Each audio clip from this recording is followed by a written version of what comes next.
Trump tariff దెబ్బతో నిన్న కుప్పకూలిన దేశీయ స్టాక్ మార్కెట్లు నేడు పుంజుకున్నాయి. అంతర్జాతీయంగా మిశ్రమ సంకేతాలు, ఆర్థిక అనిశ్చితులు ఉన్నప్పటికీ దిగ్గజ రంగాల షేర్లలో కొనుగోళ్ల అండతో సూచీలు రాణిస్తున్నాయి.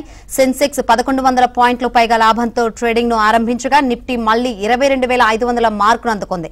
అటు డాలర్తో రూపాయి మారకం విలువ 7 పైసలు క్షీణించి 85.83గా ట్రేడ్ అవుతుంది. నిఫ్టీలో Titan Company, Tata Steel, Hindalco, Tata Motors, Shriram Finance షేర్లు రాణిస్తున్నాయి. దాదాపు అన్ని రంగాల షేర్లు లాభాల్లోనే ఉన్నాయి. నిఫ్టీ, ఐటీ సూచీ 3% పైగా పెరిగింది.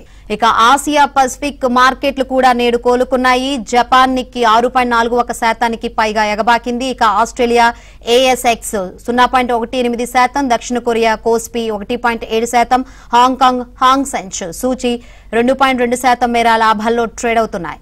అమెరికా స్టాక్ ఫ్యూచర్స్ కూడా ప్రస్తుతం లాభాల్లో ఉన్నాయి. దీంతో నేటి సెషన్లో యుఎస్ మార్కెట్లు కూడా లాభపడతాయని నిపుణులు అంచనా వేస్తున్నారు.